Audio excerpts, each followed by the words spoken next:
Welcome to the Create Your Happy podcast, where conscious female creators come together with a shared vision to inspire and empower women as they learn how to fully embrace their humanness, find their unique voice, and collaborate on how together we can change the world. I'm your host, Christyholt, happiness coach and conscious funpreneur on a mission to change the world one beautiful soul at a time. All right, gorgeous, it's time to get curious and become inspired. It's time to create your happy. Welcome to this week's episode of Create Your Happy. I'm your host, Christyholt, your happiness hussy, and I have with me today Jennifer Regular, who is the Soul Illuminator. Welcome to the show, Jennifer. I would love to invite you to share a little bit. First of all, everybody's going to be wondering, I know I am, what is the Soul Illuminator? And we'd love to hear a little bit about your backstory of how you became the Soul Illuminator. I love these titles, right? It's a story, and I can't wait to hear it. Oh, amazing. Thank you so much, Christy, and everyone listening and watching right now. I'm so excited to be here.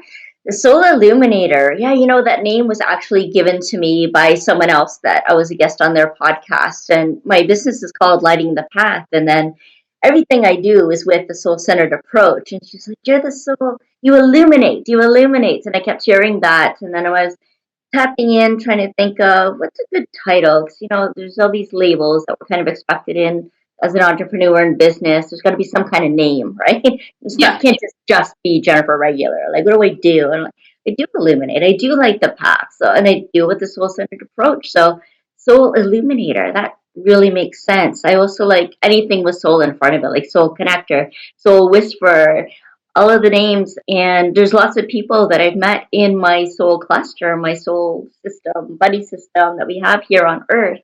We're all soul something. So I thought that was pretty cool too. But I became the Soul Illuminator, and that's what I embody. That's who I am. And I find that really shines my light. And I also support and inspire others to shine theirs too. Yes. Even soul itself can be seen as an acronym for sending out universal love. Mm-hmm. So shining light on that. What are we here to send out? What is our expression of love that we're here to send out? And love itself is also an acronym for lots of vital energy. So it's really about illuminating who we are, who we came here to be, and really step into that and do what we came here to do. I love that. And I think it's really fun to have sort of a title that you can really embody, right? Like the happiness hussy or the Soul Illuminator. And I don't remember, actually, I should pay attention to this if I shared where the happiness hussy came from on my podcast yet. So I'm going to take this opportunity now that's top of mind and just share very briefly that I got this name from my cousin, actually, and she said it kind of like in a silly tongue-in-cheek sort of way, like, oh, you happiness hussy, you. And like we were being jokey, and I was like, oh, yes, I am. And I am going to take that. I'm going to claim the hell out of it. And so henceforth, I become the happiness hussy. So yeah, it's fun where these things come from. I love hearing those stories. And, I'd love to hear a little bit more about your backstory, because I know for me, all of those experiences and things that I have done and been through led me to where I am today. And so that's what makes me so passionate about sharing the things that I'm sharing, because they all come from my own lived experience, which is entirely different than, book knowledge or learning about something that's not a lived experience. Totally. Yeah, I so agree with you. And I hear about backstory. I think back to my life and I'm like, wow, a lot of people talk about their past lives being previous to this lifetime. Yeah. For me, I feel like I've had so many past lives within this one lifetime. I say that a lot. 5 decades here on Earth, there's a lot that's happened. A lot.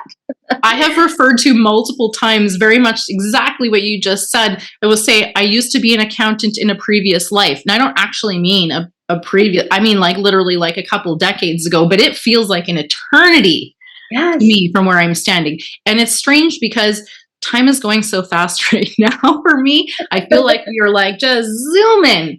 So it's strange that feels like so long ago, and also kind of like yesterday at the same time. Time is such a weird thing. Anyways, no tangent there. let's hear a little bit more about your backstory today.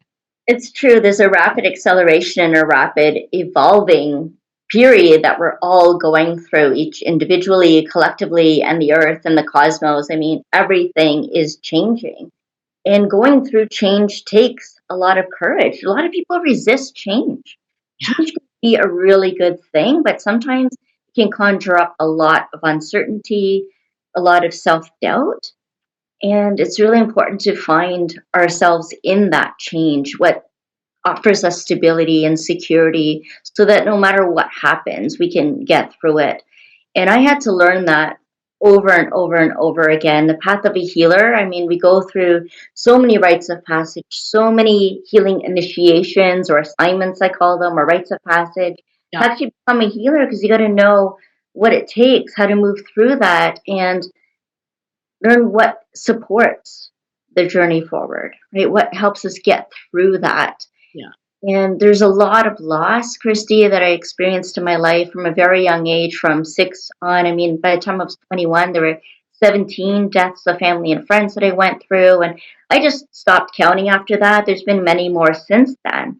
And not just that, but also with different jobs that I've had, different roles I've taken on, and different ways of being. Also going through bankruptcy and loss of pets and loss of jobs and just loss of identity. Several times I felt like I was in some kind of identity crisis, not really understanding who I was or what I was meant to be doing, and suffering from that imposter syndrome too, because it's so confusing to figure out and be who we truly are when there's so many messages coming from us, from the authorities and the majorities and our parents and whoever we look up to growing up, to kind of tell us, what we should be doing and who we should be and how we should behave.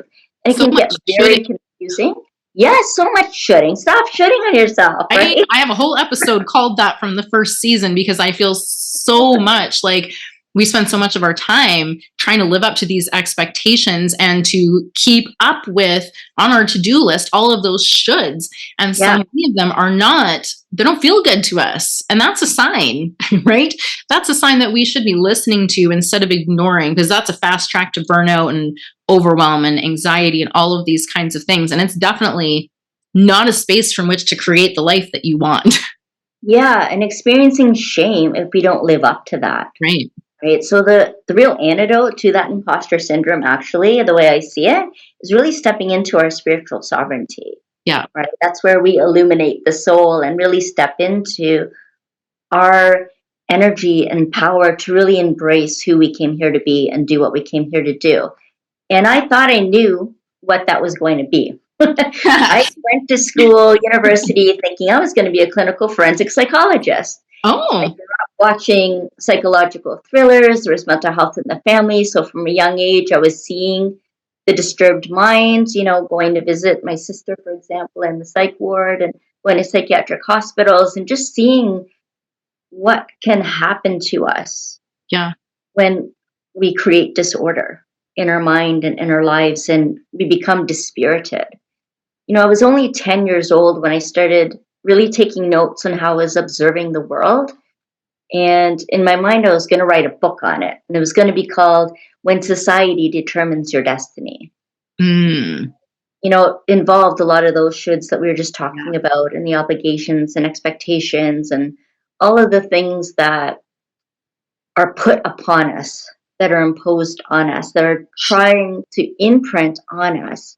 And I didn't like it. I didn't like it at all. And I didn't know who to talk about it, because not too many 10-year-olds, my peers were really into that at the time. I'm what you might call an old soul. And I know there's a lot of viewers you have and listeners that would relate to that.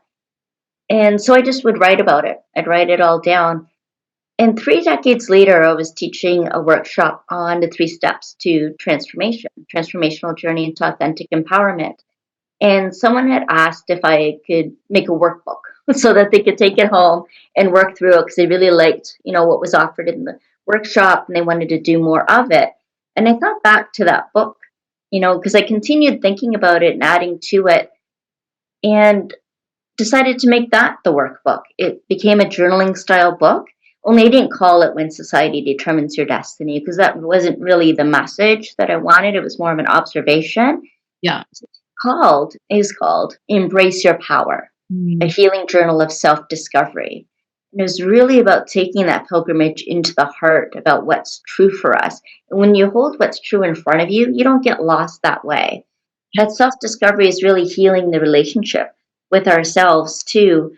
We're giving ourselves for not being the person that we know ourselves to be, and having the Absolutely. courage to dream a new dream. So back when I thought I was going to be a clinical forensic psychologist, in between my third and fourth year, my father died.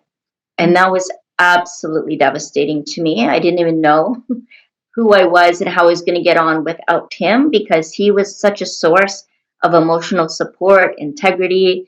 We'd have really interesting conversations because although he was a plumber, he was also clairvoyant. And I was an empath. I'm an empath, so I'm very claircognizant and clairsentient.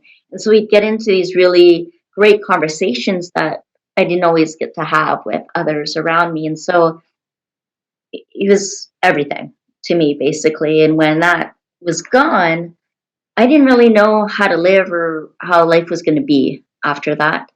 And I didn't know that I was going to be able to return to school because I was so devastated at the time and in a really dark space about my life. And my mom really needed support because my parents were, born in 1930 South Africa and had a very different upbringing. And so my mom didn't really learn a lot of things that my dad took care of. So I taught her that, how to write a check, rent check, for example, and different things. And so, and my sisters, of course, contributed a lot too at different parts in the life. But I was there for that first year after dad died, and then decided that I would go back and decided I was going to continue on to get my PhD as originally planned. I had to have the courage to go back to school and to dream a new dream, to get that 4-year degree and do my thesis on serial killing of all things. That's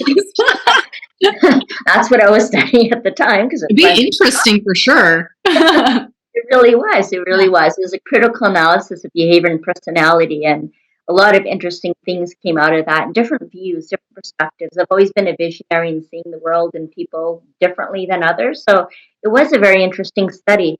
And I did work with federal offenders when I first got out of school. And then I realized I became really disillusioned by the correctional system and how psychology didn't really fit into it, at least not at the time. Probably still doesn't. No, probably not. Yeah, then I decided, I want to kind of focus on more of the mental health, I think, about how we become dispirited and how that shows up in our life and what kind of impact that has in our life, and how can we keep our spirit intact? How can we empower ourselves? And so my mission became to guide the destiny of souls into their most empowered way of being. And I went from role to role to role trying to find that, only to find out that no system actually works, that it's not really conducive to helping people to feel empowered. Survival, yes. Providing some support and resources, yes. And so I had to create my own mission, basically. And when I was in my longest position as a caseworker, where I had a merging of all the different populations that I'd worked with in the past, the federal offenders, the homelessness, addictions, mental health, domestic violence, immigration, poverty, all of the issues that would come about in this one role. And I decided that even though the organization's mission was to make a difference every day, every person, I still carry that because I kind of like that. It was also for me to get anyone who was lost in the system out. And in a lot of the self-development that I worked, which I've done all of my life, because I think that's really important, the inner work actually makes the outer work effortless, but it also helps us more fully embody, like I said, who we came here to be. Yeah. And to have the courage to change is to recognize those different aspects of yourself, different skill sets of what needs to be developed so we can step into a fuller expression of who we are, and how to sustain ourselves in the process. Because you talked about burnout earlier. I was on compassionate leave twice because I was really suffering compassion fatigue, which is what happens, especially when you're a caregiver or in a health or helping profession. That happens so easily because even though you learn the detachment, you're really a conduit and holding so much space for people in being able to witness what they're going through. It's such a sacred role to have. Only, like I said, there was limitations to that working in those organizations. And I kept hearing this calling that this is what I'm meant to do. How can I best serve? How can I best do that? And in the inner work, I learned more and more about following this calling, about sending out my universal love Yeah. in the best way, in the most empowered way possible. Only I didn't know who to go to when I was suffering at those times, when I had the compassion fatigue, when I was suffering from grief from all the many losses that I listed earlier. And then I realized that we're always surrounded by support, visible and invisible, and having the courage to change, to not do what I went to school for, to not do what my parents had hoped for me, like to be a nurse or a teacher, to not be this mental health guru that I was recognized as anymore, because that's not what I was feeling was my full calling. I felt like I had reached a plateau in that. So now what was I going to do? What's a different way I can send out that universal love? Where's my soul taking me to? Where's that soul calling from? Can you relate to any of this, Oh my, Christy? all of it. Because honestly, I have a business degree. I became a professional accountant. And to be really, really honest, I hated it. Like there was so much of that work that I just, I was waking up exhausted and like, oh my gosh, I have to do this again. Like, ugh. For years, I was sick chronically. And the reason I went into that field was because it actually felt easy, because I actually was kind of good at the math and the accounting part. And I like to think I'm pretty good with people. What I liked about the job actually was the mentoring and the training. I love to work with the new students. Irony, of course, because now I am basically working in sort of a similar capacity as a teacher, mentor, leader.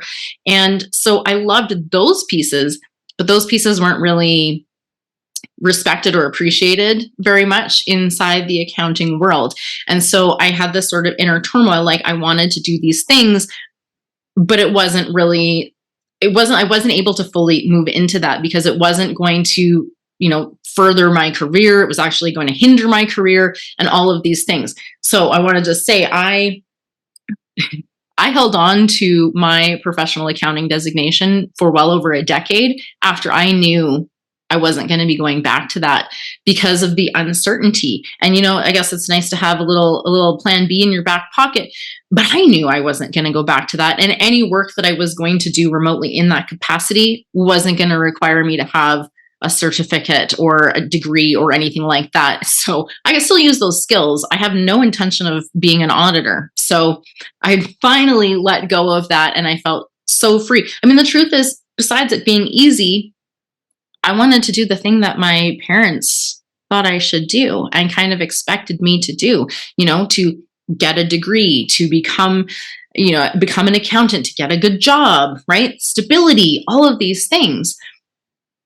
And it's interesting because I've gone through a few evolutions in my life. I also resonated with this same piece. I started as a health coach after I let go of the accounting to an extent. Well, there was overlap, but I knew I wasn't going to do that. And so I became a health coach, personal training, nutrition coaching. And as that evolved, and I'll admit, the pandemic kicked me in the ass a little bit because what I was doing before the pandemic kind of shut down. And so I had a new space to reevaluate again. And so I was expanding. And as I was expanding, I started to realize, I have way more to offer than personal training plans and nutrition coaching. Like that's just a small piece of the overall puzzle. That's like the body piece where we actually have the mind, body, and soul all working together to provide our optimal life experience. And I was only focusing on this tiny little piece.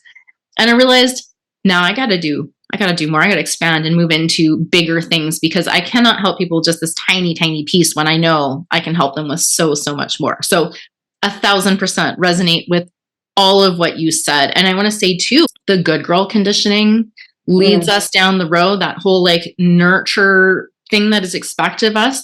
It leads us often, for me it did, and for a lot of people, men and women both, but largely women here on the in my audience, to the people pleasing tendencies, right? And we can so easily go down that road because we feel like we should be nurturing and giving and giving and giving, but often we don't have the boundaries in place, or we're giving beyond what we can, and that's how we get to that burnout. That's how we get to the anxiety and the overwhelm and the stress, is by over giving. And instead of filling up our own cups first, we end up putting everyone else's needs ahead of our own. And then when we're giving, we can end up feeling really resentful, right? We can end up feeling really disappointed that we're not getting what we want out of it. But the truth is, if we actually focus on that relationship with ourselves first, we can give so much more freely out of that abundance of love that we're starting with giving to ourselves, right? Yes, exactly. And there's so much expansion, and we open up to infinite possibilities for our lives. I mean, there's so many future potentialities that exist Unlimited. for our lives, and we get to choose. It's like a whole buffet. It's like, all right, what am I going to put on my plate today? You're right, though. We don't want to overfill it, because then we don't digest life.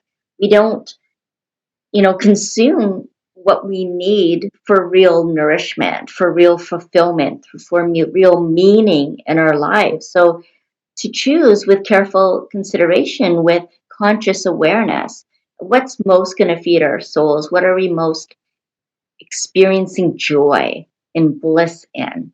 Because those are the things that are meant for us, right? That really light us up, and not the things or the people or situations that dim our light.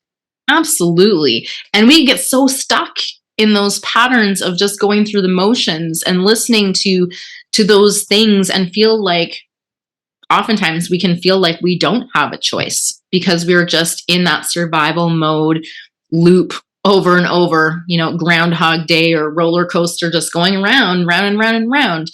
And it can feel like we don't have a choice. But the truth is, we always have a choice. And sometimes it's just a matter of rewiring our brain to see the choice. Because if it's running on autopilot, oftentimes it doesn't seem like we have a choice, because our brain is just telling us, nope, same, certain, familiar.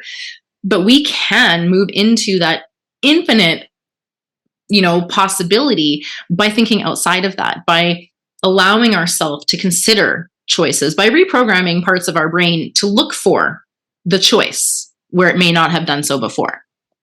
Yes, absolutely. And one thing that was in my brain growing up was that I was very career focused, fiercely independent, and just more of a wanderer. Not so much like, scattered and not really knowing where I'm going, but being able to go wherever I wanted to go when I wanted to go. Being able to explore and to adventure into new territory. And I love that. I love new experiences. One thing that wasn't in there was getting married. And somehow I made the choice to do that. And it was a short-lived marriage because it fell apart very quickly. It was wrought with a lot of dysfunction and abuse, and not a good place to be in or a good person to be with. And yet that was part of what I see as my soul's contract, my soul lessons that I had to move through, again, to build up that courage to change. Yeah. Never had I thought wanted to get married. That wasn't part of the plan. I thought, okay, I'll try that. I was in this relationship that it seemed like a great possibility, a new dream. So I had the courage to do that. I also had the courage to leave when I saw that it didn't have the kind of future potential I had envisioned, or that he had envisioned. He didn't have the capacity to love me the way that he wanted to. Something that the addicted mind, unfortunately, can take over and really, impact our lives in a negative way and everyone around us. And some people can recover from that. Some people take a very long time to recover from that. And me being as compassionate as I am, stuck with that process for as long as I could, until it became a real disservice. And I started dispiriting myself as a result of that. And I didn't like the person that I was becoming as a result of that. And so I needed to save myself, Oh, basically, Jennifer, are and you telling my save story my or yours? life. Right? And probably so many others that are watching right now and listening to this too Yeah. can relate to that defining moment. Do we stay or do we go? Do we adhere to the sanctions and vows that we took? And, whatever church you might be from, there may be really strict views around that, and the loss of not just the marriage, but all of your family, your friends, and expectations. But the most devastating of all, too, is the loss of that dream. Mm-hmm. The, Dream the God in your vision that you had, you have to let go of, right? life. The potential, right? And we can often hang on to a relationship when we're looking at the potential of it Yeah. versus the reality. And the uncertainty is actually a good thing, but it's scary. It can be so terrifying to face what lies beyond our comfort zone, especially when we talk about exiting a relationship. And that oh my gosh, the courage needed, I tell you what, because there's grieving, there's uncertainty, there's a whole lot of, oh my gosh, it's just, I have so many thoughts running through my mind. I can't even get all the words to come together. But it's not a decision that anyone makes lightly. And I think what you alluded to, we often stay until like we literally are like done. There's no way to go back. And often women, because we have this nurturing and this should, and we don't want to hurt anyone and all of these things, we stay based on this potential.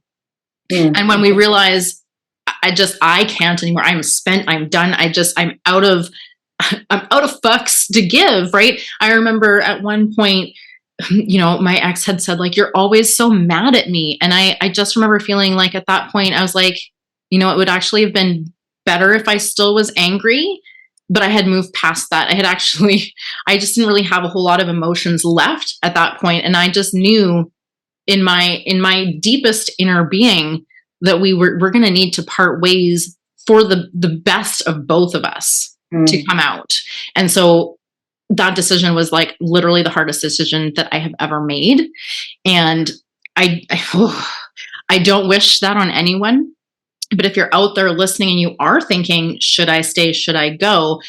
It's much less about the decision that you're making about that relationship and more about the decision you're making for yourself. And that's what it came down for me, because when I had that moment, I talk about this a lot, so I might have already talked about this before in a previous episode, but for me, it was like, holy shit, like, this is me. I'm like, I am responsible for my experience of this. And as long as I sat, waiting for other people or circumstances or everything outside of me to shift or change, I was giving up my power in a way because I wasn't taking responsibility for myself. And when I realized, oh my God, it's me, that was both a bit of a like, holy shit kind of moment, but also so empowering, because if you're the problem, you're also the solution, right? So I realized, okay, I'm the one who has to change this, and I can't wait for anyone else to do things. That's their responsibility. That's their soul's journey or whatever, their personal journey. And I really I can only focus on me, right? And when I made that shift, then everything shifted. And unfortunately, in my case, it meant we ended up going different ways. But I have seen in many people that actually going inside and creating this relationship with yourself can actually revive a marriage that looked like it was destined to fail. So, it's again less about what the outcome is and more about that transformation within that's going to change your external experience, whether that is reviving your marriage and bringing back the passion that was maybe once there but lost, or whether it means your boundaries require you and your highest self to come out of the cocoon and take another direction. Yeah, and that's essentially what transformation is, isn't it? It's transcending form, transcending the form something originally took into something new, something different, and having the courage to do that. For me, it woke me up to how I lost myself Yeah. I didn't actually lose myself. What I ended up losing was the self I thought I was, the person I thought I should be, that I was trying to be. And what I gained was actually finding myself, recovering myself to actually be myself. Yeah, and there's so much freedom in that because we often spend a lot of time identifying with our roles or our titles or all of these other things. Right. And we don't actually know who we are without all of that, right? And so we can get really sucked into all of the doing so that we can maintain all of those identities that we have created. And we don't take the time to just be, to experience, to connect within. And we're doing ourselves a disservice to get stuck in that whole world of doing and keeping up and trying to be good enough and all of the things that come along with it, where we could really benefit from doing that deep dive within, like you mentioned in your book. And I'm actually, it's funny you mentioned that because I'm working on a 90-day journal of self-discovery as well as a companion to my book Unstuck, because I truly think that if we take these tiny steps, and it just requires a little bit of vulnerability, right? Only with yourself, right? This is where we start in the vulnerability journal. We start with getting vulnerable with yourself, right? And that takes a lot of courage because frankly, facing the uncertain, getting curious and going a little deeper can feel a little bit scary at the start. But when you start to uncover these truths about who you are, then what other people are saying is going to matter much less for you. And you're going to actually start to be able to create the life that you want, like the one that you're like, fuck yes, this is the one, versus the one you're like, well, I guess it's not that bad, right? I know I've said that it's not that bad. It could be worse, these kinds of things. But at the same time, a part of me, my deep in my heart and soul was like, there's got to be more than this. It's like, this can't be it. Like life seems so short. And here I am kind of stuck in this place of literally creating my own suffering by not going after what I wanted, which now looking back, I'm like, what the hell was I doing? Right? Like it's so easy to look back and see like, oh my God, when I was stuck in the mess though, all I could see was the mess. Right. And it doesn't feel like there's choice. It doesn't feel like you have power. It doesn't feel like, maybe there's hope, but there is. There always is, because you always have the opportunity to change yourself. And I'll tell you what, changing yourself on the inside literally will transform your experience of reality, your experience of reality that's outside of you, right? And so taking that time to do that self-discovery, it's just going to open up what's within for you to observe and embody and take things to the next level. Absolutely. So I would love for you to share a little bit about what you might be working on. This has been so good. We could talk for a lot longer, but let's hop into what you're working on so you can share with our audience and how they can get in touch with you. Yes, absolutely. So I have a podcast as well. It's called Awaken and Ascend, and that's a YouTube show, kind of like a talk show, really. So I really enjoy having conversations with spiritual change makers, wellness advocates, conscious leaders, healers, and light workers from all over the world. It's pretty awesome when we all get together and be able to share what wisdom they gained on their journeys so that they can help others to become a fuller expression of who they are and really assist them on that journey of self-actualization. So I really, really enjoy doing that weekly show. I am also the visionary behind Wake Up and Change the World Global Summit. We had our big 5-day summit in March, and the next one's coming up at the end of June, and we'll have another one in September. And again, that's bringing in these spiritual change makers from all around the world who are feeling that there's something more, that are on this collective mission like we are, to really help people in that awakening, waking up to their self-actualized self and the difference that they can make out into the world. So I'm all about doing that. There's some workshops and courses that help support that too. Fantastic. And I mean, the truth is, it might feel like you're in a mess right now, but the way I look at it is you can transform that mess into your message. These things that are happening are for your growth, for your evolution. And I know sometimes it feels pretty shitty while you're in it, but when you can get through it and look back, oh my gosh, the wisdom, that you can take, and then you can actually use that to help other people who have been where you were, is absolutely magical, right? Yeah. Yeah. And sometimes it's just being with someone like myself or with you or any other coach or empowerment kind of person that's there to guide this process and be a witness for you, activate something within you. And so I'd love to offer anyone that's listening and watching a 30-minute complimentary inner light activation. You can find the link for that on my website, which is lightingthepath.ca. It's just a nice, safe, sacred space where we get to talk about where things are at for you and what the next safe step is to take and really activate that inner light that might have been dimmed for a multitude of reasons. One of those reasons probably relates back to the overall perception about vulnerability, because I just want to throw this in here because this is something that I wish everybody really understood. And this is this idea that society is telling you that vulnerability is weakness. And that is not true, because vulnerability truly is courageous. And if we can embody this courageous vulnerability, you know, especially, I feel like men, especially, and as a mom of 4 boys, this is something I am really trying to instill in them, that it's okay to be vulnerable. It's better than okay. It's actually really required for you to live a full and fulfilled life.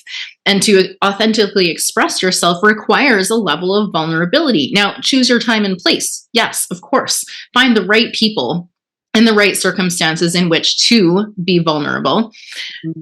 But, you know, it's so crucial that we don't let our past negative experiences with vulnerability to close us off, because that actually blocks us from the abundant love and connection and all of the experiences that we could really truly be having. And so I just want to remind everybody, be vulnerable. It is worth it. Trust yourself to do that.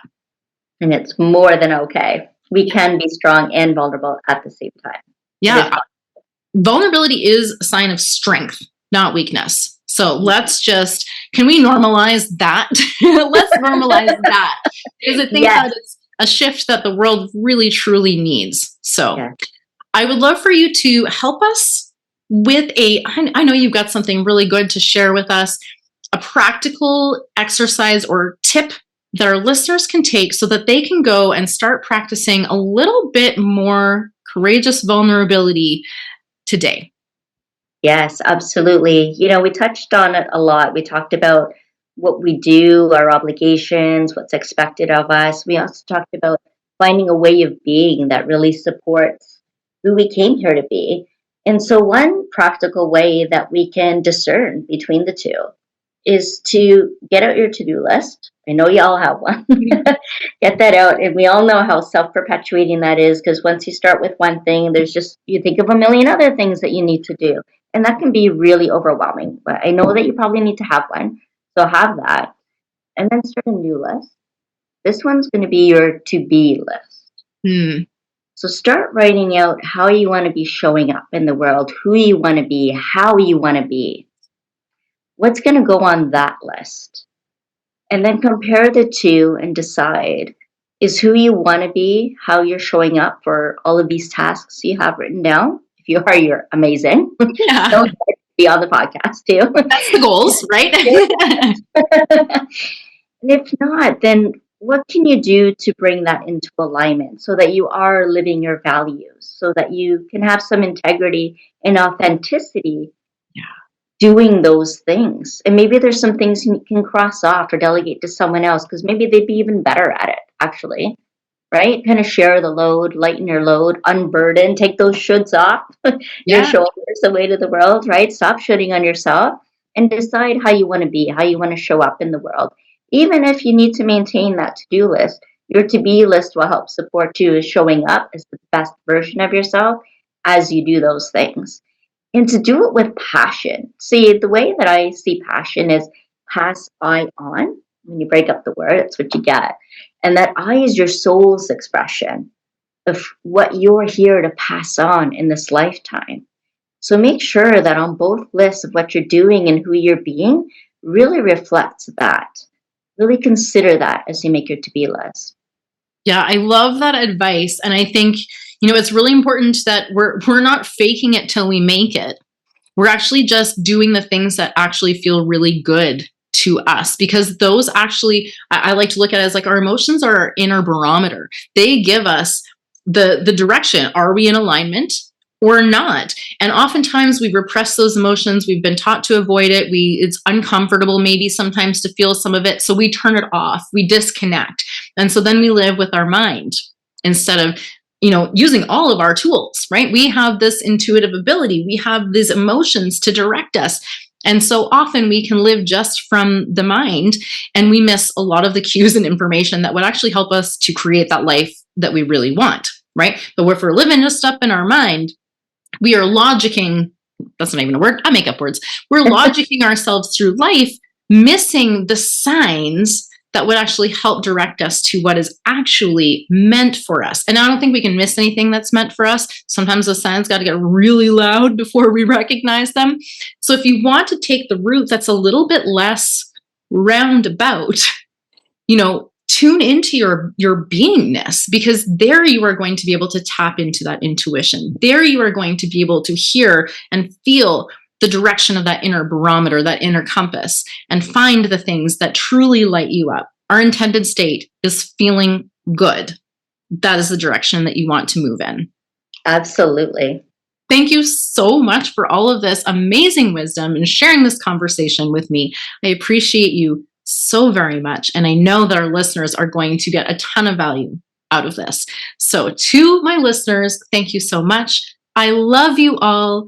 Now let's go do some epic shit, shall we? Mwah! Are you tired of feeling burnt out and overwhelmed by trying to please everyone else? Do you find yourself constantly putting other people's needs ahead of your own, leaving you feeling unfulfilled and resentful?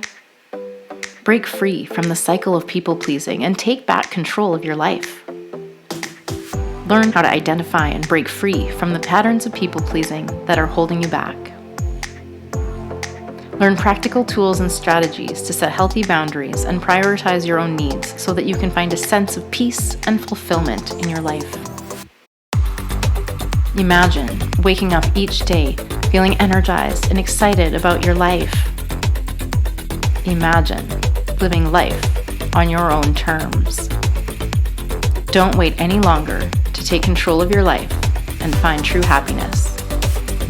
The Path to True Happiness and Authenticity, a masterclass for people pleasers. Thank you so much for listening to today's show.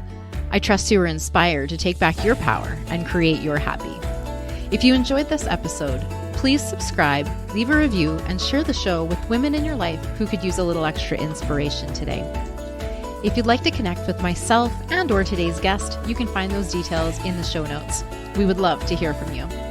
If you've got an inspiring story to share, you can also apply to be a guest on the show at createyourhappy.ca. As always, get out there, have fun, be you, and create your happy.